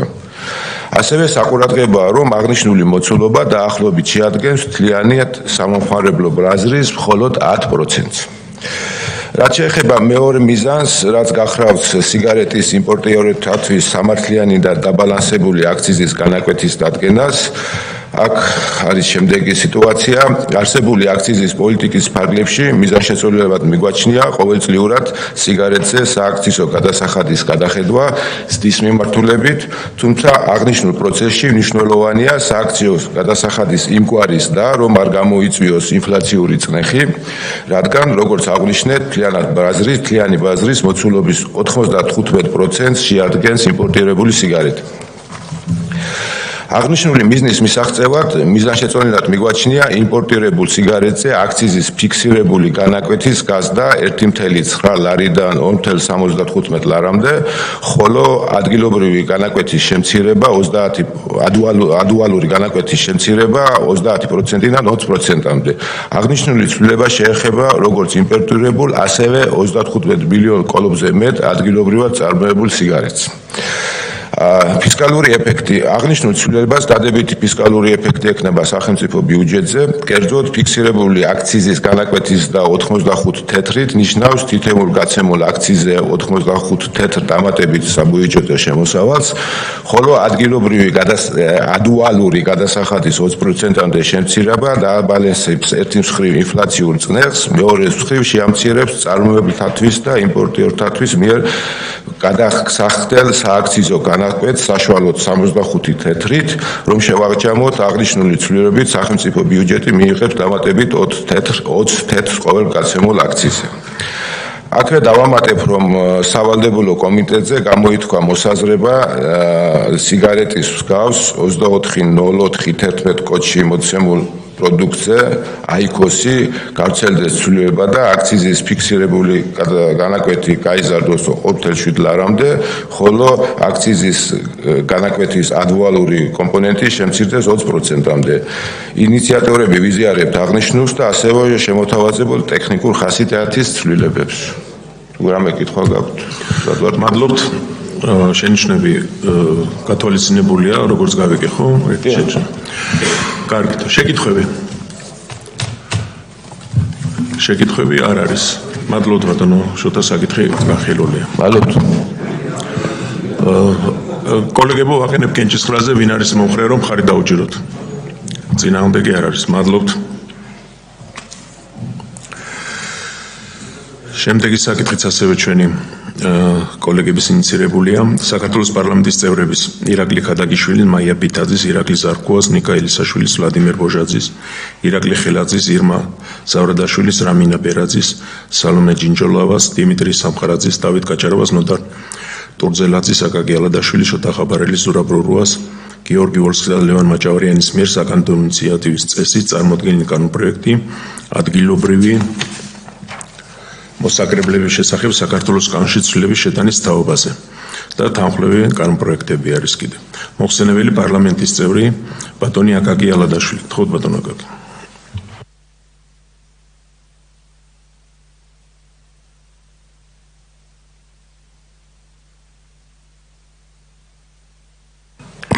მოგესალმებით ბატონო თავმჯდომარე, განსწრეს საზოგადოება, ძვირფასო კოლეგებო, ესე იგი პირველი მოსმენის წესით განსახილველად წარმოგიდგენთ საკანონმდებლო პაკეტს ადგილობრივი მოსაკრებლის შესახებ საქართველოს კანონში ცვლილებების შეტანის თაობაზე და ამ კანონთან შესაბამისობაში მოყვანის მიზნით ასევე აუცილებელია რომ ცვლილებები შევიდეს მოსაკრებლის სისტემის საფუძვლების შესახებ საქართველოს კანონში და საქართველოს საბიუჯეტო კოდექსში. ესე იგი ადგილობრივი მოსაკრების შესახებ კანონს ემატება მოსაკრებლის ახალი სახე, კერძოდ სამშენებლო სამართალდამღვრების მიერ აღიარების შემთხვევაში უნებართვოდ ან სამშენებლო დოკუმენტაციის მოთხოვნების დარღვევით ნაწარმოები მშენებლობის თაობაზე აქტის გამოცემის დაჩქარებული მომსახურების მოსაკრებელი, რომელიც კანონის თანახმად განისაზღვრება არაუმეტეს 40,000 ლარისა და მის გადახდის წესსა და პირობებს განსაზღვრავს მუნიციპალიტეტის წარმომადგენლობითი ორგანო. მოკლედ მოგახსენებთ, ესე იგი ამ კანონში შესატანის ცვლილების უმთავრეს მიზანს წარმოადგენს მუნიციპალიტეტებისთვის, რომლებიც ჩართული არიან დარღვევით ნაწარმოები მშენებლობების დადასტურების საკითხში, შეიქმნას ერთგვარი შესაძლებლობა, რათა ადგილობრივი მოსაკრების დაწესების გზით მათ შეძლონ აღნიშნული ფუნქციის და სისტემის ეფექტურად ფუნქციონირებისათვის საჭირო თანხების არსებობა. ანალოგიური მიზნით, პრინციპში უკვე ანალოგიური მიზნით აუცილებელია ასევე მოხდეს ოპტიმიზაცია უკვე არსებული ექსპლუატაციაში მიღების დაჩქარებული წესით ექსპლუატაციის მიღების მოსაკრებელი, რომელიც დღეის მდგომარეობით წარმოადგენს 4,500 ლარს და საჭირო არის რომ მოხდეს ოპტიმიზაცია ამ მოსაკრებლისას არაუმეტეს 40,000 ლარისა, ესე იგი საკმაოდ მაღალი არის ამ საკითხთან დაკავშირებითაც მომართვიანობა და მაგალითად 2024 წელს იყო 1107 სამშენებლო ობიექტმა მიმართა მუნიციპალიტეტს და 2025 წელს 2025 წლის პირველ 9 თვეში 1124 ობიექტა და მაღალი მომართვიანობის გამო აუცილებელია მოხდეს ამ მოსაკრებლის ოდენობების ოპტიმიზაცია და მისი თანხა განსაზღვრული არის, ესე იგი ამ მომსახურების სპეციფიკიდან გამომდინარე, თანამშრომლების კვალიფიკაციისა და რაოდენობიდან გამომდინარე. ეს იყო ბატონო თავმჯდომარე, მოკლედ რაც მინდოდა მომეხსენებინო. მადლობთ. ბატონი ბეჟანი. მოგესალმებით. მაინტერესებს ერთი რამ, მოსაკრებელი აჩქარებს, რა თქმა უნდა, გადაერთეს მოსაკრებელს და მომსახურება ჩქარდება. ვადები როგორია მომსახურების? თუ პირველ შემთხვევაში საერთოდ არ ქონდა ვადები და რიგში იდგა, ამ მეორე შემთხვევაში ეს არის ეს ჯერ არ არის განსაზღვრული, რომ ჩვენ კანონის დონეზე ანუ ვაგვენდებთ, არა, მას უკვე საკრებულო განსაზღვრავს უკვე კონკრეტულად თანხას ჩვენ ვაწევთ არაუმეტეს 40,000 ლარისა და კონკრეტულად უკვე საკრებულო განსაზღვრავს ვადებსაც და გადახდის წესსაც. სხვა შეკითხვა არ არის? საკითხი ამოწურულია. მადლობთ, ბატონო. მადლობა. ვინ არის მომხრე? წინააღმდეგი არ არის. მადლობთ. შემდეგი საკითხი ასევე ჩვენი კოლეგების, ჩვენი კომიტეტის კანონპროექტია, როგორც მოგეხსენებათ, მეორე მოსმენა, ეს არის ეროვნული ბანკის შესახებ და თამდევი კანონი საგადახდო სისტემებისა და საგადახდო მომსახურების შესახებ. მე წავიკითხა პუნქტების მიხედვით, თუ რაიმე თავიდან აღარ შეგახსენებთ ჩვენი ინიცირებული არის, მაგრამ პუნქტების მიხედვით გავივლი და თუ რაიმე შენიშვნა არის შეკითხვა, გთხოვთ მითხრათ. დავიწყოთ საქართველოს ეროვნული ბანკის შესახებ ორგანული კავშირის შეტანის თაობაზე. მუხლი პირველი, პუნქტი პირველი. პუნქტი მეორე. პუნქტი მესამე. პუნქტი მეოთხე. პუნქტი მეხუთე. პუნქტი მეექვსე. მეშვიდე.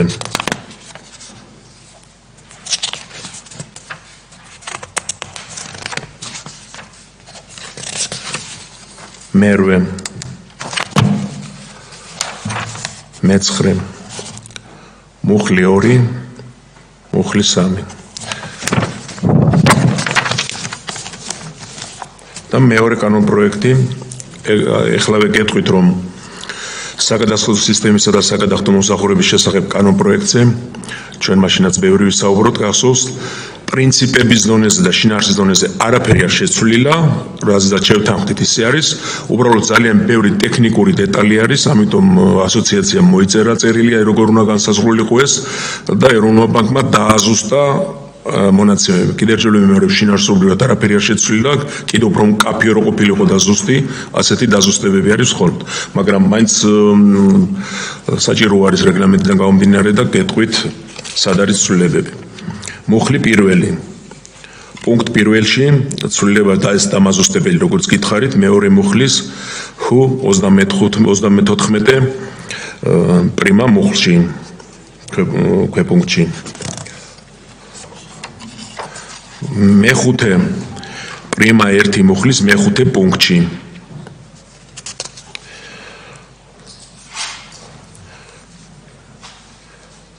მე-13 მუხლის პირველი პუნქტის ქვეპუნქტში.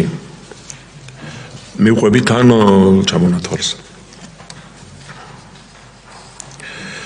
პუნქტი მე-4, მე-20 პრიმა მუხლის მუხლში არის ასევე დაზუსტებითი ხასიათის ცვლილებები.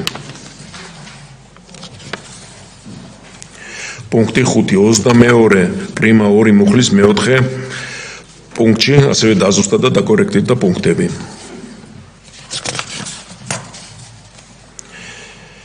მე-6 პუნქტში ცვლილებები არ არის.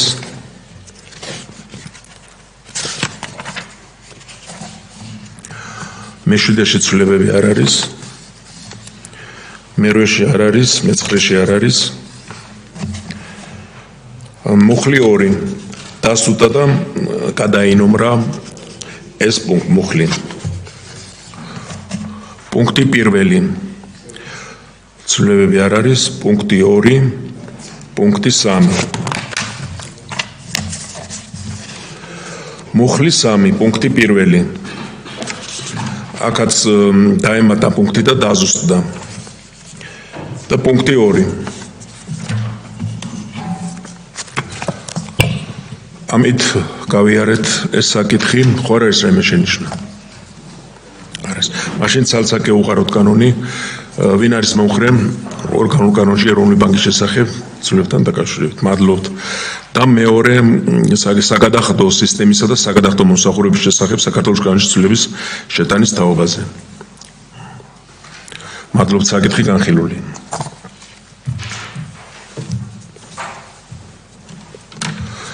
კოლეგო, ვიცი, თავიდანვე ვთქვი, ვინც არ ბრძანდებოდა, რომ ყველას უნდა რომ მოასწროს ყველა კომიტეტებს, ამიტომ მოვასწრებ და ყველას ერთად ვერ გამოვიყვანთ, რა ვქნათ. საქართველოს კანონმდებლობის მიერ საკანონმდებლო ინიციატივის წარმოქმნილი კანონპროექტი პროდუქტის უსაფრთხოებისა და თავისუფალი მოგწევის კოდექსის ცვლილების შეტანის შესახებ და თავდები კანონპროექტები. საქართველოს ეკონომიკისა და მდგრადი განვითარების მინისტრის მოადგილე ბატონი გენადი ერველაძე.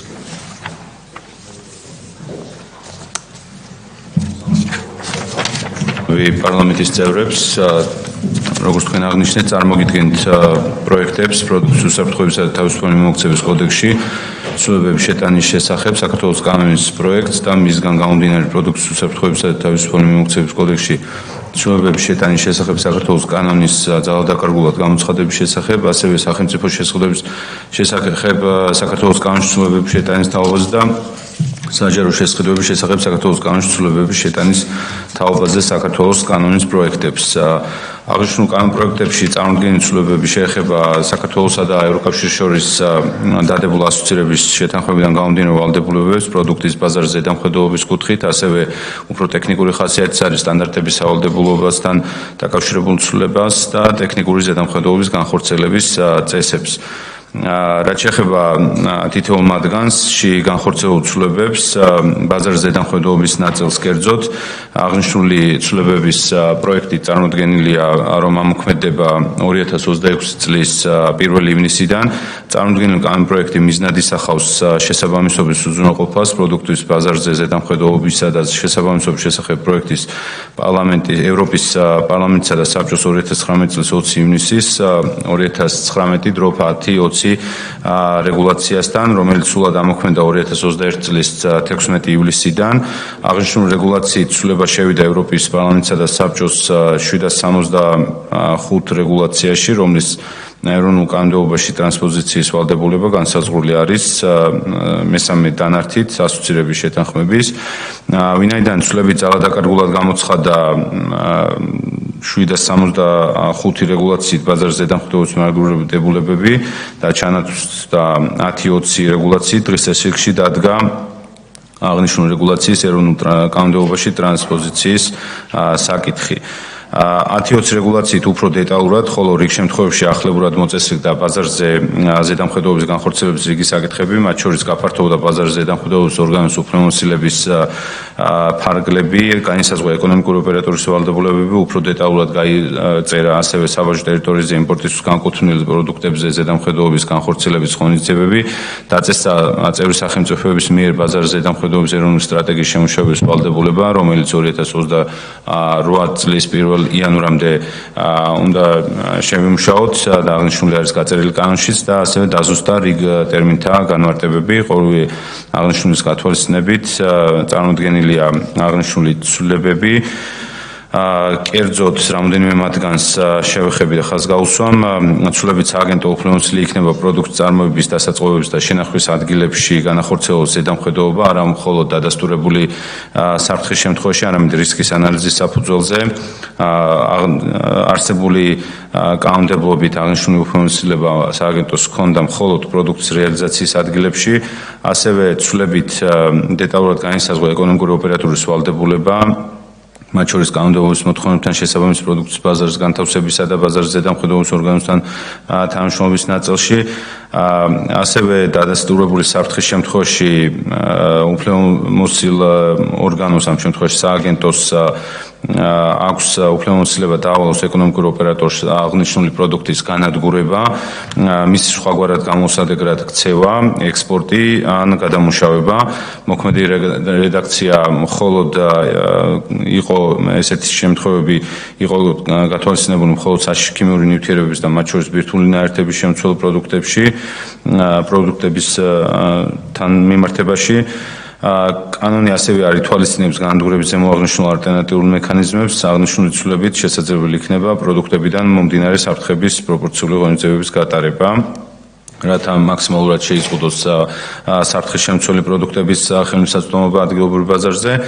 ასევე იცვლება პროდუქტის რეალიზაციის შეჩერების ამოღების გამოთხოვის სამართალდარღვევების ბაზარის ზედამხედველობის სააგენტოს დადგენილების გასაჩივრების წესი თუ ზემდგომ უწყებაში ხდებოდა ჯერ სასამართლომდე გასაჩივრება აღნიშნული ამოღებული იქნა და პირდაპირ შეუძლია საერთო სასამართლოებში მიმართოს გასაჩივრების შემთხვევაში ასევე პროექტში განხორციელდა სხვა ტექნიკური ხასიათის ცვლილებები კერძოდ ზედამხედველობასთან დაკავშირებული ნორმები სისტემატიზაციის მიზნით გაერთიანდა ერთ თავში. რაც შეეხება სტანდარტების სავალდებულობის ნაწილს, აღნიშნული ტექნიკური ხასიათის არის, როგორც აღნიშნე და გასწორდა აღნიშნული ხარვეზი ტექნიკური და დადგინდა, რომ აი სტანდარტები, რომლებიც შესაძლებლად სავალდებულოა განისაზღვრება საქართველოს მთავრობის ნორმატიული აქტით, რაც შეეხება ტექნიკური ზედამხედველობის ნაწილს, იგი ამოქმედების გამოქვეყნების თანავე ამოქმედება, წარმოდგენილი საკანონმდებლო ცვლილებები ეხება მომენტებული ტექნიკური საფრთხის შემცველ ობიექტების სამართალდარღვევების დაწესებულ ჯარიმებს, კერძოდ ორმაგდება კარიერის, მაღაროს, შახტის, ნავთობაზების და სხვა ობიექტების ექსპლუატაციის უსაფრთხოების წესების დარღვევისას დადგენილი ჯარიმის ოდენობა, ასევე შესაბამისად მოქმედი კანონმდებლობით გათვალისწინებული მინიმალური 150 ლარიანი ჯარიმა იზრდება 300 ლარამდე, ხოლო მაქსიმალური 3000 ლარიანი 6000 ლარამდე. ოთხმაგდება ჯარიმები ბუნებრივი გამოქვაბულისა და ღვიმის ობიექტებში, სადაც ხდება ადამიანთა ორგანიზებული დაშვება ამ წეv მოწყობილობაზე, ლიფტზე და სხვა მოწყობილობებზე, მომხდარი ავარიის უბედური შემთხვევის შესახებ მფლობელის მიერ ტექნიკური და სამშენებლო ზედამხედველობის სააგენტოს შეუტყობინებლობისთვის შესაბამისად მოქმედი კანონმდებლობით გათვალისწინებული მინიმალური 50 ლარიანი ჯარიმა ოთხმაგდება და 200 ლარამდე იზრდება, ხოლო მაქსიმალური 100 ლარიანი ჯარიმა 400 ლარამდე. მოქმედი რედაქცია ითვალისწინებს სამშენებლო სამართალდარღვევების დაწესებულ ჯარიმების დიფერენციაციას ჩადენის ადგილის მიხედვით, კერძოდ მანამდე იყო დაყოფილი სხვადასხვა ზონებად, სარეკრეაციო ზონა, ქალაქი, დაბა, ასევე სოფელი. ცვლილებით უქმდება აღნიშნული დაყოფა სამართალდარღვევების ჩადენის ადგილის მიხედვით და წესდება ერთიანი ჯარიმები, კერძოდ სამართალდარღვევების დაწესებული ჯარიმის ოდენობა განისაზღვრება მინიმალური 8000 ლარის ოდენობით, ხოლო მაქსიმალური 50000 ლარით. რაც შეეხება ჯარიმების გაზდას, აღსანიშნავია, რომ არსებული ჯარიმების ოდენობა არ არის სამართალდარღვევებიდან გამომდინარე საფრთხეების შესაბამისი და ადეკვატური და არის მცირე მოსალოდნელი რისკების გათვალისწინებით, ასევე ცალკეული სამშენებლო დარღვევების დაწესებული ჯარიმების ოდენობები განსხვავებულია დარღვევის ადგილის მიხედვით. აღნიშნული მიდგომა არასამართლიანია და ვინაიდან ობიექტის მშენებლობა და მისგან გამომდინარე საფრთხე ერთნაირია, მიუხედავად იმისა, თუ სად დაირღვა ეს წესი, ამასთან ჯარიმების ოდენობის კორექტირება, ანუ შესაბამისი გაზრდა დღემდე არ განხორციელებულა, ანუ 2012 წლიდან დღემდე არ განხორციელებულა და შესაბამისად აქედან გამომდინარედაც არის გამომდინარე აღნიშნული ცვლილებები. იურიდიული ტექნიკის თვალსაზრისით ხორციელდება ცალკეულ მუხტას შერწყმა და შესაბამისობაში მოყვანა, კერძოდ ხორციელდება აირსავსები, აირგასამართი სადგურების შესახებ ჩანაწერების ექსპლუატაციის წესების დარღვევის მუხლებიდან ამოღება. აღსანიშნავია, რომ ტექნიკური ზედამხედველობის სააგენტო ასეთ დარღვევებზე არ ახორციელებს ზედამხედველობას და მის უფროსობას მხოლოდ ვიდეო მეთვალყურეობის ზედამხედველობა წარმოადგენს. უქმდება ტერმინი მშენებლობის განხორციელების სპეციალური რეჟიმის ზონა, რომელიც არის ტყის კოდექსისა და წყლის რესურსების მართვის შესახებ საქართველოს კანონით განსაზღვრული ტერიტორია, ასევე კულტურული მემკვიდრეობის დამცავი ზონა, საკურორტო რეკრეაციო და სხვა ზონები, სადაც მშენებლობის ნებართვის გაცემის დამატებითი სპეციალური პირობებია დადგენილი. ასევე წარმოდგენილ პროექტს თან ახლავს შემდეგი გამომდინარე კანონპროექტები, როგორც მოგახსენეთ, რომელშიც ძირითადად შესაბამისი ცვლილებები განხორციელდა და გამომდინარე ცვლილებები განხორციელდა. მადლობთ შემთხვევაში. შეკითხვები ხომ არ არის? ბატონი ილია, ბატონი ირაკლი შემდეგ. მოგესალმებით, მადლობა.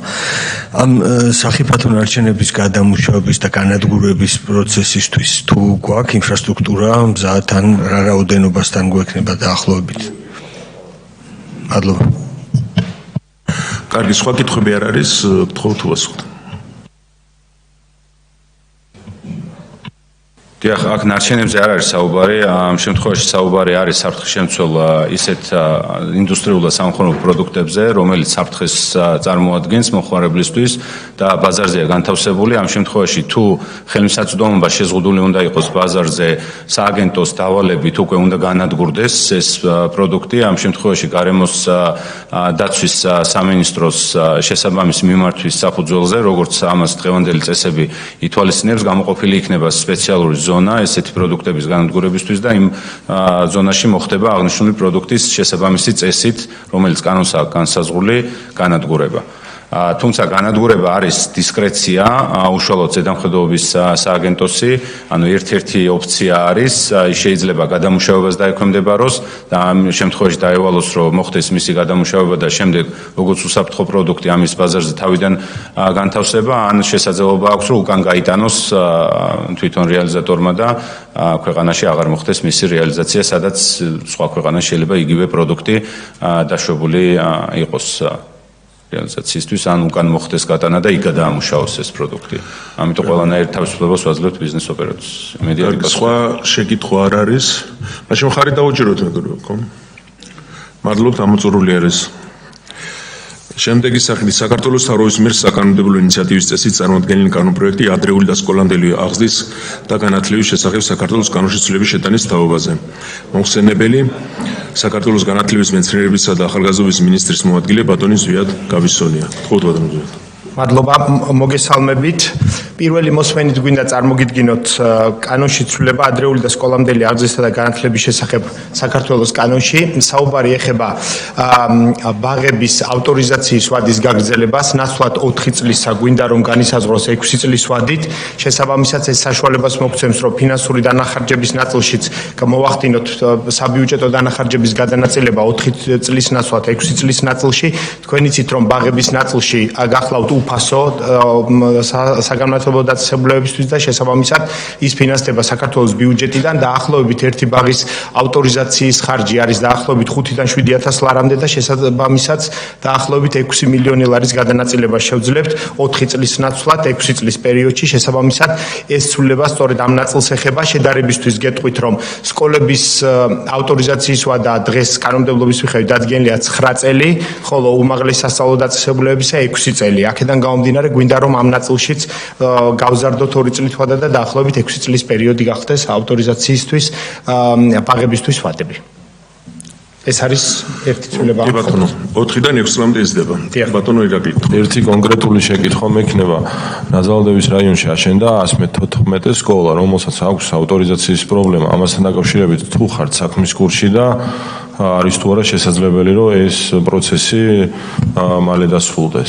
შეგვიძლია მოვიკითხოთ, ხა ზუსტად ვერ გეტყვით ამ სკოლასთან დაკავშირებით, სკოლების მიმართულება არ არის ჩემი საკურატორო, უმაღლესები და მეცნიერების მიმართულება, თუმცა შემიძლია რომ მოვიკითხო, რაც შეეხება ის 4 წლიანი ვადები, რომელსაც უკვე არის ავტორიზებული, უკუქცევით ძალას მივცემთ და გავახცელებთ 6 წელს, ანუ ამ ნაწილშიც უზრუნველყოფთ, რაც შეეხება კონკრეტულად ამ სკოლას მოვიკითხავ და გეტყვით.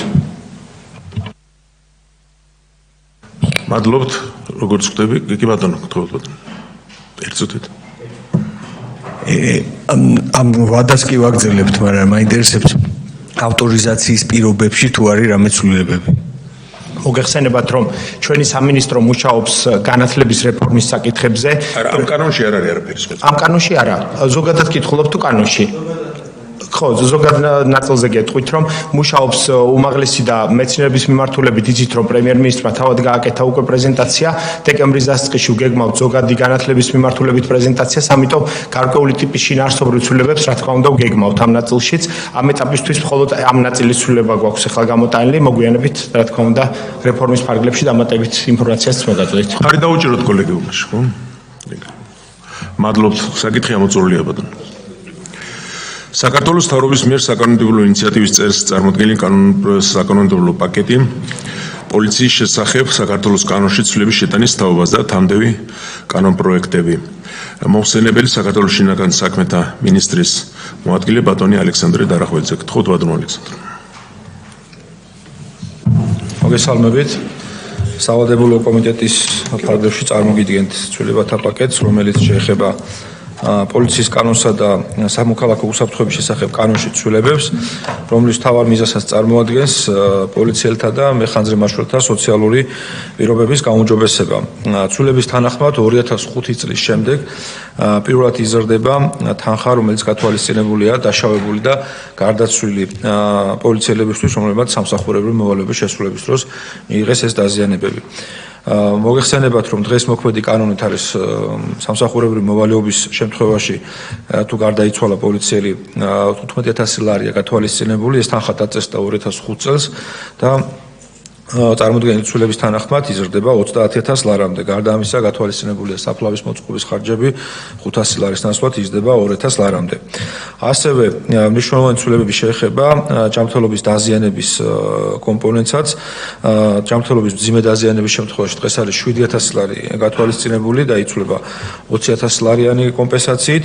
ნაკლებად მძიმე დაზიანების შემთხვევაში 4000 ლარიანი კომპენსაცია იზრდება 15000 ლარამდე, ხოლო მსუბუქი დაზიანების შემთხვევაში არის დღეს 2000 ლარი გათვალისწინებული და იზრდება 10000 ლარამდე.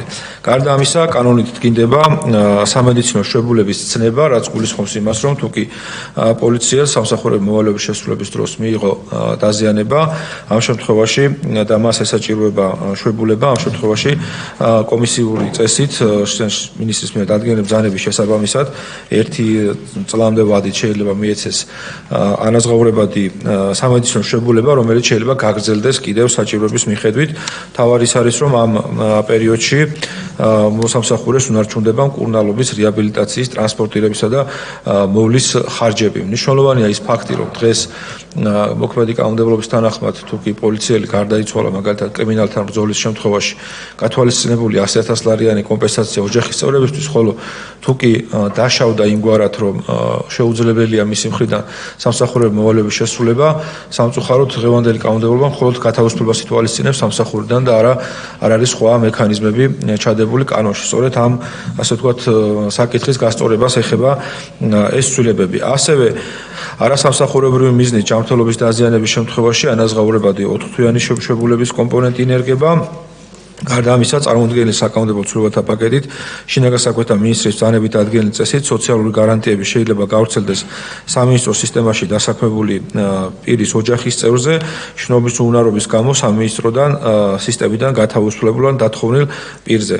ასევე ცვლილებები შედის სამოქალაქო უსაფრთხოების შესახებ კანონში, რომელიც ეხება მეხანძრე მმართველებს და ანალოგიური, ესე ვთქვათ, სოციალური გარანტიები დაწესდება მათთვისაც. ეს არის სავალდებულო კომიტეტის ფარგლებში, თუ კი კითხვები იქნება ბატონო თავმჯდომარე, პატრიციამულო კომიტეტის წევრებო, დიდი სიამოვნებით წავთვალ, რომ გიპასუხოთ. მადლობთ ბატონო ალექსანდრე. მოხარული ვარ, რომ ასეთი გადაწყვეტილებები იქნა მიღებული ჯერ კიდევ 10 წლის წინ თუ უფრო მეტიც. პირველი 1000 ლარიანი და ჩვენ გავაკეთეთ ინიციატივა და ნამდვილად ძალოვან სტრუქტურებს, რომლებიც ყოველდღიურ დაძაბულ ცხოვრებაში არიან, ეკუთვნით ყველანაირი დახმარება და გვერდზე დგომა. ხო არ არის შეკითხვები რამაც? მაშინ ხარი დაუჭიროთ თქვენის ნებართვით. მადლობა, დიდი მადლობა საკითხი ამოწურული. და კოლეგებო, ჩვენ გადავედით ჩვენი კომიტეტის მთავარ საკითხზე. იცით, ქალბატონ ნათია, ისეთი დღე გვაქვს, რომ კომიტეტებში ზოგი სავალდებულოა, ზოგის ამიტომ გადავიტანეთ ბოლოს. თუმცა კიდევ ერთხელ ვამბობ, ჩვენთვის მთავარი საკითხი არის საქართველოს ეროვნული ბანკის წარმოდგენილი 2026-28 წლების ფულად საკრედიტო და სავალუტო პოლიტიკის ძირითადი მიმართულებები. მოხსენებელი საქართველოს ეროვნული ბანკის პრეზიდენტი ქალბატონი ნათია თურნავა. გთხოვთ, ქალბატონ ნათია.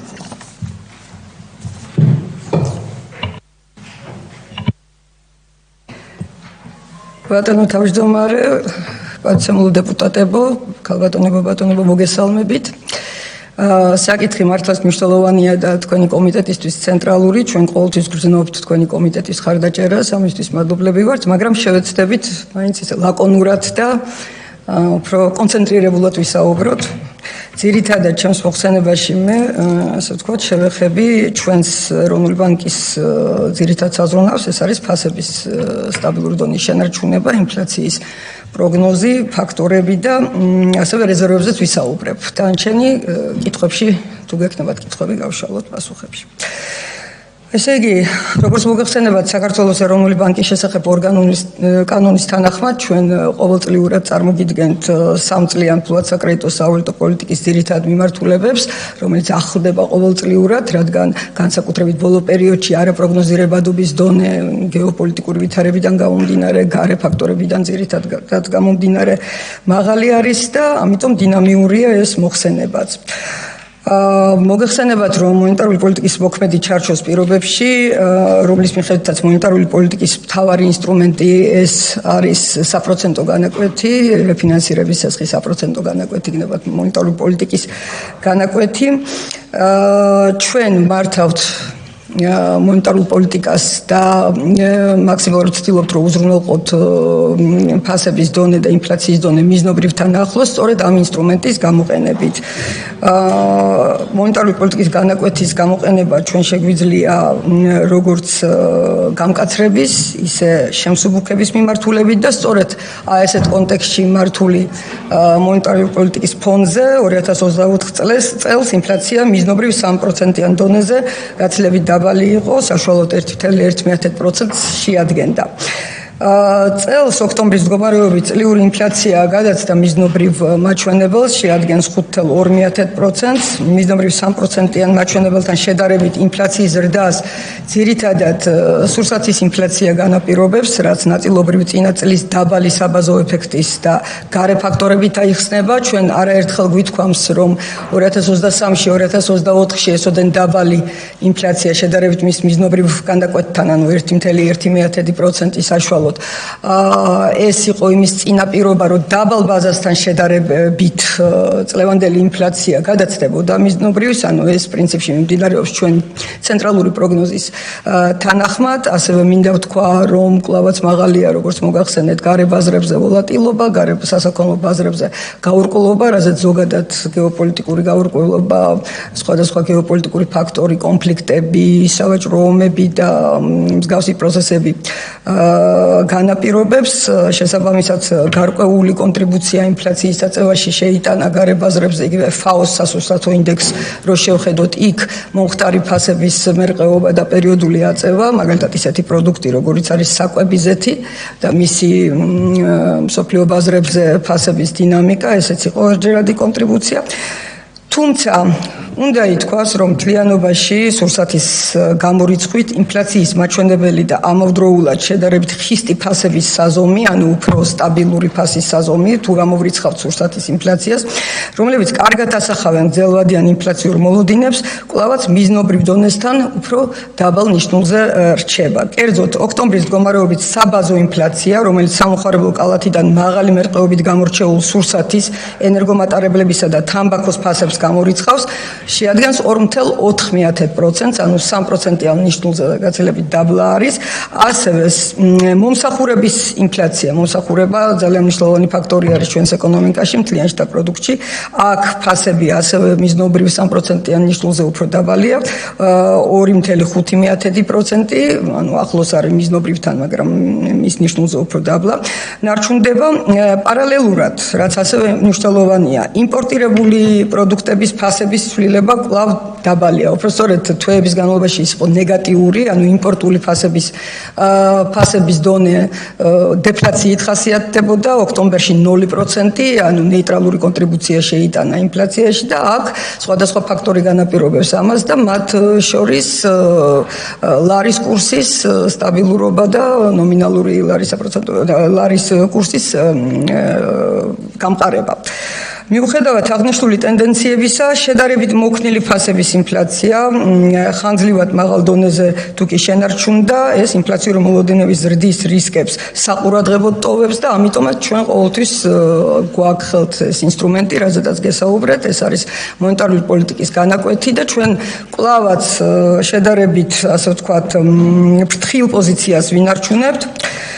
ჩვენ ოქტომბრის თვეში განვაახლეთ მაკროეკონომიკური პროგნოზები.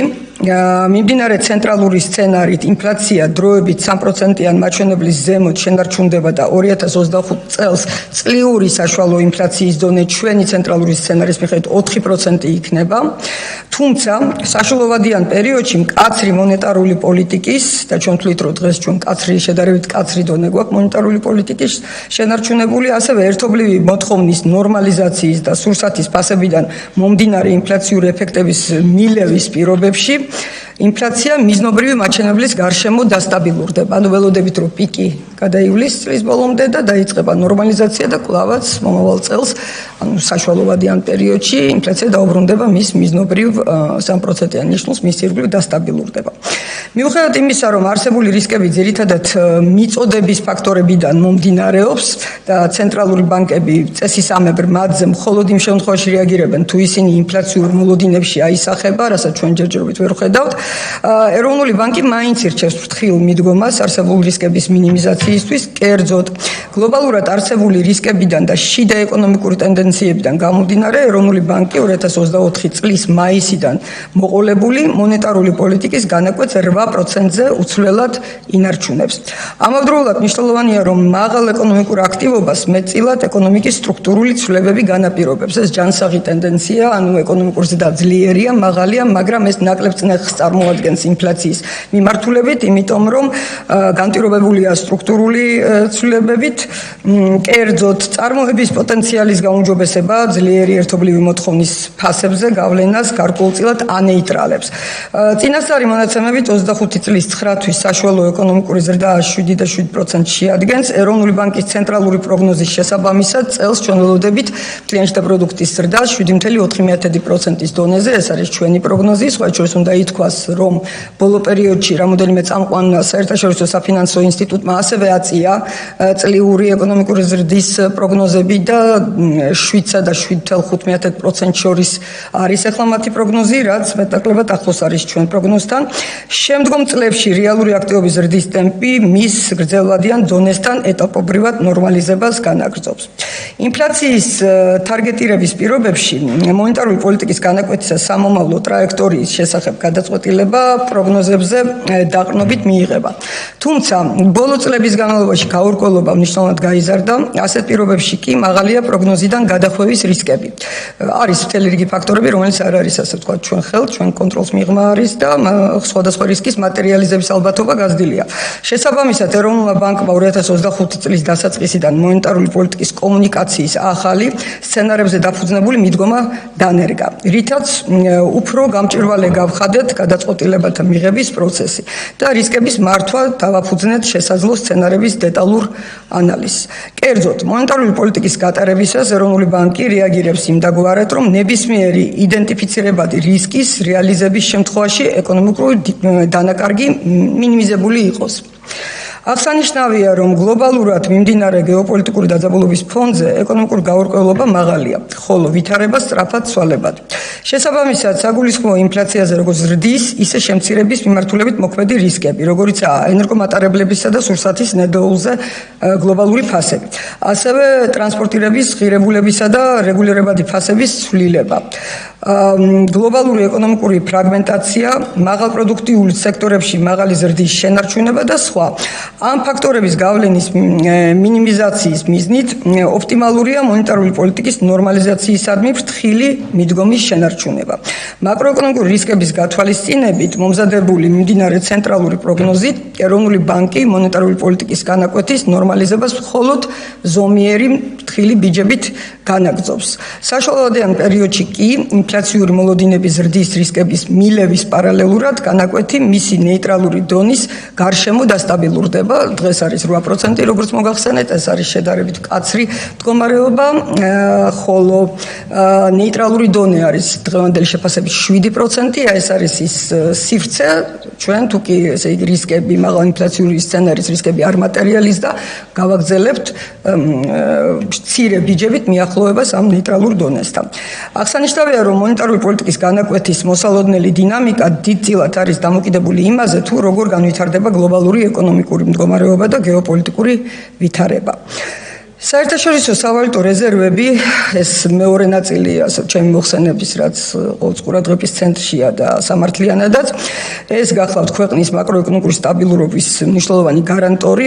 სწორედ ამიტომ ეროვნული ბანკი ყოველთვის კონცენტრირებულია რეზერვების დაგროვებასა და მის ეფექტიან მართვაზე.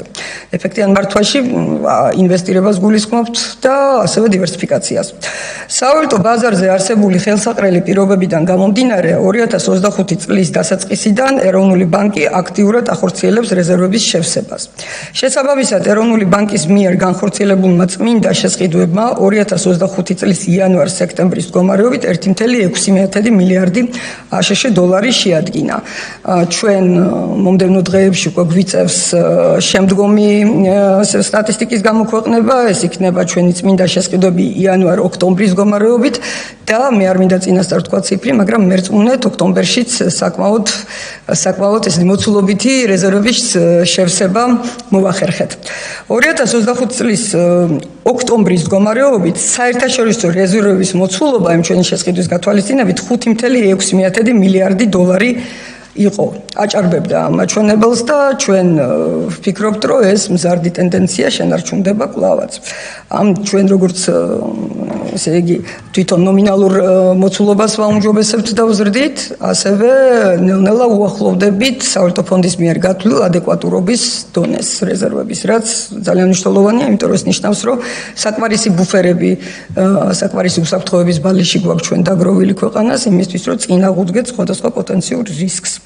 ამასთან მნიშვნელოვანია საერთაშორისო სარეზერვო აქტივების ეფექტური მართვა, როგორც მოგახსენეთ. სწორედ ამ მიზნით საერთაშორისო სავალუტო რეზერვებში მონეტარული ოქროს დამატება ეროვნული ბანკის სტრატეგიული გადაწყვეტილებაა, რომელიც დაკავშირებულია გლობალურ ინფლაციურ რისკებთან და რეზერვების ყიდულნარიანობის დაცვასთან. საერთაშორისო ბაზარზე ოქროს ფასი მზარდია, კვლავაც მზარდია და ოქროს შესყიდვის მომენტიდან ოქროს ფასის ღირებულების ზრდის შედეგად ოქტომბრის მდგომარეობით რეზერვები 420.6 მილიონი აშშ დოლარით გაიზარდა. მხოლოდ ამ კომპონენტში გვაქვს ესეთი ზრდა. და ბოლოს მონეტარული პოლიტიკის ეკონომიკაზე გადაცემის გაძლიერებისთვის და ფინანსური სტაბილურობის გასამყარებლად ეროვნული ბანკი აქტიურად აგრძელებს ლარიზაციის ღონისძიებებს. ლარიზაციის ღონისძიება, ანუ სწორედ ლარში, როგორც ცხების გაცემას, ასევე დეპოზიტების დაგროვების ხელშეწყობას რამოდენიმე მიზეზი გააჩნია. ეს მზარდი ტენდენცია, ერთი არის ჩვენი მაკროპრუდენციული, ზოგადად ჩვენი რეგულირება, ყველგან ვცდილობთ, რომ ლარში დენომინირებულ ინსტრუმენტებს უპირატესობა მივანიჭოთ, მათ შორის ავწიეთ ვალუტის არახეჯერებული სესხების ლიმიტი ეტაპობრივად, ასევე სხვადასხვა ინსტრუმენტში ავსახავთ ლარის მიმართ, ასე ვთქვათ, უპირატეს მიდგომას და შედეგად თლიანი სესხების პორტფელის 57.8% უკვე ლარშია გამოხატული, მაგრამ განსაკუთრებით მნიშვნელოვანია დეპოზიტები, იმიტომ რომ როდესაც დეპოზიტები არის მეტწილად ლარში დენომინირებული, ეს ნდობას ასახავს ეროვნული ვალუტის მიმართ და არ მიიღწევა მარტოოდენ ადმინისტრაციული ინსტრუმენტებით. თლიანი დეპოზიტების 50.8% დღესდღეობით ეროვნულ ვალუტაშია დენომინირებული, ანუ ნახევარზე მეტი, როდესაც 10 წლის წინ ეს მაჩვენებელი იყო ორჯერ ნაკლები. ეროვნულ ბანკს მიაჩნია, რომ ზემოთ წარმოდგენილი ფულადსაკრედიტო და სავალუტო პოლიტიკა უზრუნველყოფს ფასების სტაბილურობას საშუალოვადიან პერიოდში. შესაბამისად, ის გაზრდის საქართველოს ეკონომიკის მდგრადობას პოტენციური შოკების მიმართ და ხელს შეუწყობს ეკონომიკის სტაბილურ და გრძელ ვადიან ზრდას. დიდი მადლობა ყურადღებისთვის და მადლობთ ქალბატონო ნათია. სანამ კითხვებზე გადავალთ, მივესალმები ეროვნული ბანკის საბჭოს წევრებს, აღმასრულებელ დირექტორს, ჩვენთან ბრძანდებიან. შეკითხვები. ბატონი ილია. დიდი მადლობა, თან საინტერესო იყო.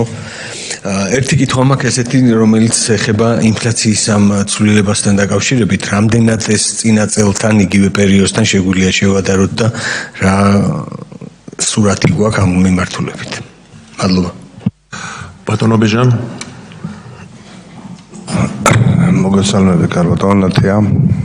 მადლობა ხმა შემცველი ანალიზისათვის, თუმცა ეს ჩვენი კომიტეტისათვის ცნობილი იყო და მე მინდა აღვნიშნო რომ ეროვნული პარკი ყველა თავისი მონაცემებით ყველაფერს აკეთებს იმისათვის რომ ის მაკროეკონომიკური პარამეტრები ქვეყანაში იყოს ნორმალური და ესეც არის ჩვენი მიღწევება გარკვეულწილად ძალიან მაღალი იყო როგორც ეკონომიკის განვითარებაში თუნდაც იმაში რომ ინფლაციის დონე ცოტა მოიმატა მაგრამ ეს არ არის საგანგაშო და შეიძლება ამის დარეგულირება ასევე რეზერვების გაზრის მიზნით რომელმაც საშუალება მისცა რომ უკვე რამოდენიმე წელია სტაბილური არ არის და ძალიან მნიშვნელოვანი ეკონომიკისთვის და პერსპექტივაც და მომავალიც კარგი ისახება და ეს არის პროგნოზები ყოველდღურად იწევა და ასევე პროცენტი იგივე დარჩა უცვლელი რჩება ეს უკვე ნიშანია იმისა რომ ეკონომიკა იზრდება და ყველაფერი კარგად მიდის მაგრამ აქ არის ერთი თემა რომ ამას ყველაფერს მოსახლეობა ტელევიზორიდან უსმენს ეს რეალობა მე არ ვამბობ რომ ეს არის ძალიან რეალობა და ციფრებითაც ვსაუბრობთ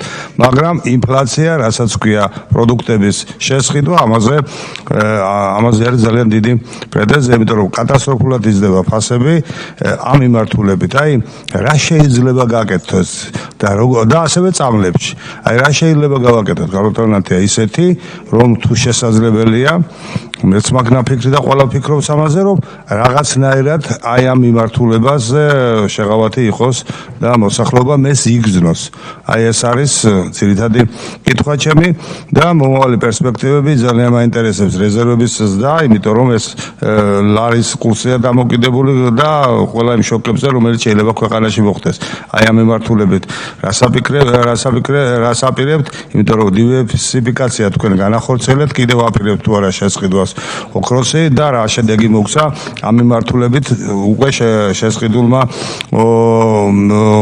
ოქროს ზოდებმა ოქროს რაოდენობამ მოგების კუთხით და ასე შემდეგ აი ამ საკითხებზედაც შეიძლება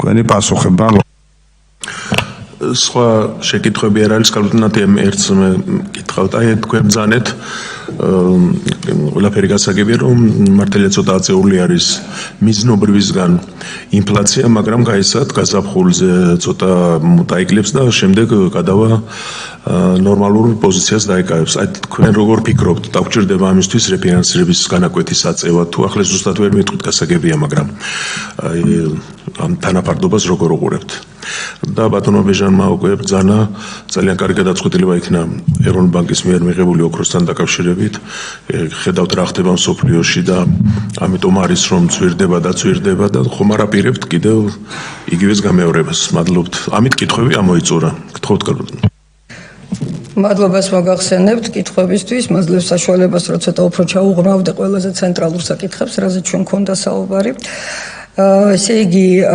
ინფლაციის თემა ბატონო ილიამაც იკითხა ბატონო ბეჟანმაც და ბატონი პაატა შეეხო ჩვენ შესაძლო რეაგირებას თუ შეიძლება რომ გავაერთიანო ასე ვთქვათ პასუხი ესე იგი პირველ რიგში მინდა ვთქვა რომ ჩვენთვის ყოველთვის უფრო მეტად საყურადღებოა და უშუალოდ ისეთი მოულოდნელი დინამიკა თუ ინფლაციას ველოდით რომ შემცირდება ან არ შეიცვლება და უცებ გაიზარდა და ასევე საყურადღებოა როგორ მოქმედებს ეს ინფლაციურ მოლოდინებზე. იმიტომ რომ ინფლაციური მოლოდინები ხა სტატისტიკა განაპირობებს დღევანდელ სიტუაციას, ხოლო ინფლაციური მოლოდინები გვიჩვენებს რომ არის თუ არა შემდგომში კვლავ გაიზარდოს ინფლაცია ამის რისკი. ჩვენი მონეტარული პოლიტიკის განაკვეთით რეაგირებას ვაკეთებთ როგორც წესი არა არსებულ დონეზე, არამედ იმაზე თუ კი არის მოლოდინების ზრდა და მომავალში ვხედავთ ინფლაციური პროცესების გაძლიერების რისკს. დღესდღეობით როგორც მოგახსენეთ, ჩვენ ინფლაციური მოლოდინების საყურადღებო დინამიკას მათი გაუარესების თვალსაზრისით ვერ ვხედავთ და ეს მათ შორის არის იმითიც განპირობებული, რომ ჩვენ წინასწარ გქონდა ეს კომუნიკაცია ბიზნესთან მოსახლეობასთან მოხდენილი ჩვენი ცენტრალური სცენარიც სწორედ იმას აჩვენებდა რომ ეს ხა მათემატიკის საკითხია როცა წინა წლის დონე არის დაბალი როდესაც შენ ადარებ თუნდაც არაფერი შეიცვალოს წლევანდელს გამოჩნდება უფრო მაღალი ან დაბალი ბაზის ეფექტს ვეძახით ამას ამიტომ წელს ნამდვილად არ იყო მოლოდინი რომ თუ კი დაუშვათ რაიმე განსაკუთრებული და მოულოდნელი არ მოხდებოდა ამ თვალსაზრისით ნავთობის ფასების რაღაცა რადიკალური შემცირება ან რაიმე სხვა მსგავსი ფაქტორი ჩვენი ინფლაციის დონე გადააჭარბებდა მიზნობრივ 3%-ს, ვინაიდან 2 წლის განმავლობაში დაახლოებით 3-ჯერ უფრო დაბალი იყო და ეს ასეც მოხდებოდა ამ თვალსაზრისით. ამას დაემატა კიდევ საგარეო ბაზრებზე მოგახსენეთ გარკვეული სასაქონლო პროდუქციის ფასების ვოლატილობა, ანუ ცვლილება გაზრდა, რაც აისახება ჩვენს კალათაზე, მაგრამ ამ თვალსაზრისით გვაიმედებს ისეთი ფაქტორები სამომავლოდ, რომ ეს ცვლილებები სურსათის ფასებში იყო არა ყველა კატეგორიას შეეხებოდა და იყო უფრო ერჯერადი ფაქტორები, აი მოხდა კორექტირება საგარეო ბაზარზე, მაგალითად საკვებიზეთის ფასის, რომელიც დიდი წონით გამოირჩევა, ეს აისახა, მაგრამ ეს არის ერჯერადი ეფექტი, შესაბამისად მილებადი ეფექტი, თუ რასაკვირველია, კვლავაც არ გაგრძელდება გარე ბაზრებზე ეს ზეწოლა. ასევე ძალიან მნიშვნელოვანია ჩვენ ყოველთვის ვაკეთებთ ხოლმე ინფლაციის მთლიანი მაჩვენებლის დეკომპოზიციას, ჩაშლას, მისი მნიშვნელოვანი ნაწილების მიხედვით. ყოველთვის ძალიან საყურადღებოა ეგრეთ წოდებული საბაზო ინფლაცია, ეს ზოგადი მიდგომა არის, საერთაშორისო ასე ვთქვათ მეთოდოლოგია და ის არის 2.4%. ეს არის ინფლაციის მაჩვენებელი მაღალი მერყეობით გამორჩეული პროდუქციის კატეგორიების გამორიცხვით, სურსათის, ენერგომატარებლების და თამბაქოს გამორიცხვით. აი ამის გარდა ინფლაცია არის 2.4%, ანუ კლავაც მიზნობრივზე დაბალი. ასევე მომსახურების ინფლაცია. მომსახურება ძალიან დიდ წონას იძენს მთლიანში და პროდუქტში, მნიშვნელოვანია და ასევე რატომ არის ჩვენთვის მნიშვნელოვანი, რომ მომსახურების ფასები არ იცვლება ისე სწრაფად, არ გამოირჩევა ისეთი მაღალი მერყეობით, როგორც საქონლის ფასები და აი თუ კი იქ ხდება და უშუალოდ აწევა, ის მეტად საყურადღებოა ჩვენთვის. მეტი დრო ჭირდება აწევისთვის და მეტი დრო ჭირდება შემცირებისთვის. აქაც ჩვენ 2.5%-ის ფარგლებში გვაქვს ინფლაცია, ანუ კლავაც მიზნობრივზე 3%-ზე დაბალი. კიდევ მნიშვნელოვანია იმპორტული საქონლის ინფლაცია, პრაქტიკულად ნულოვანი არის, მანამდე თვეების განმავლობაში უარყოფითი იყო. ეს არის მათ შორის პირდაპირ დაკავშირებული ლარის კურსთან და თქვენ ხედავთ, რომ ბოლო თვეების განმავლობაში ლარის კურსი, ასე ვთქვათ, მისი მერყეობა არის საკმაოდ ჯანსაღი და საკმაოდ მაღალ სტაბილურობას ინარჩუნებს და ამ თვალსაზრისით ზეწოლა იმპორტირებული საქონლის ფასებზე არის ძალიან დაბალი.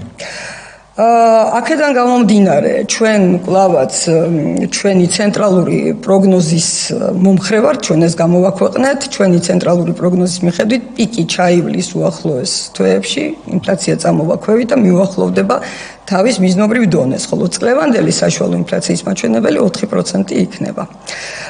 ეხლა საუბარი იყო მედიკამენტებზე, მე კონკრეტულად ასე ვთქვათ, ცალკეულ სასაქონლო ჯგუფებთან მიმართებაში პოლიტიკის ცვლილებებზე ვერ ვისაუბრებ, იმიტომ რომ ესეც გარკვეულწილად რეგულირებადი ფასებია და აქ შესაბამისად ალბათ უფრო შესაბამისი უწყება გაგცემდათ პასუხს, მაგრამ ერთ რამეს კი ვიტყვი, რომ დიდი წილი მედიკამენტებში არის იმპორტული. და აი ლარის კურსის თვალსაზრისით ამ ფასებზე ზეწოლა არ არის მოსალოდნელი. აქედან გამომდინარე პროგნოზი აქაც კეთილს აემედოა. გამოვიყენებთ თუ არა რეფინანსირების განაკვეთის აწევას იმ შემთხვევაში თუ კი ინფლაცია არ მოიქცა ჩვენი ცენტრალური პროგნოზის მიხედვით და გაიზარდა, ჩვენ ვალდებულები ვიქნებით ამ შემთხვევაში რომ რეფინანსირების განაკვეთი ავწიოთ. პროგნოზი არის რომ პირიქით, ესე იგი ინფლაცია ნორმალიზებას განიცდის, მიუახლოვდება თავის მიზნობრივ დონეს, პიკი ეხლა არის და მე თანდათან წამოვაქვევით და შესაბამისად ჩვენ დიდი იმედი გვაქვს რომ არ მოგვიწევს რეფინანსირების განაკვეთის აწევა და პირიქით არის მიჯნა 7%, ეს არის ჩვენი ეს ნეიტრალური დონე, რომელსაც შევძლებთ მაშინ რომ მიუახლოვდეთ. ჩვენ ვალდებულები ვართ რომ სწორი ბალანსი დავიცვათ, ესე იგი 3% განაკვეთსა და ინფლაციას შორის, თუმცა ინფლაცია არის მთავარი საზრუნავი და ფასების დონე, მაგრამ ამ ეტაპზე ჩვენი მოლოდინი ცენტრალური სცენარის მიხედვით არის სწორედ ეს, რომ წლევანდელი წელი 4%-ის ირგვლივ, მომავალ წელს დაიწყებს მიახლოებას 3%-თან. ამიტომ იმედი გვაქვს, რომ არ მოგვიწევს. თუმცა მზად ვართ, რა თქმა უნდა, მკაცრი ზომებიც გავატაროთ, როგორც თავის დროზე კოვიდის დროს მოხდა და რაც სწრაფად ტარდება ხოლმე ამ დროს მკაცრი ზომები, მით რო სწრაფად ხდება ინფლაციის ნორმალიზება. ოქროზე იყო შეკითხვა. მე როგორც მოგახსენეთ, პრაქტიკულად თითქმის გავაორმაგეთ, ასე ვთქვათ, ის ოქროს ღირებულება ჩვენს პორტფელში იმ დანახარსთან შედარებით, რაც გავწიეთ თავის დროზე. ეხლა გვინდა თუ არა კიდევ შესყიდვა.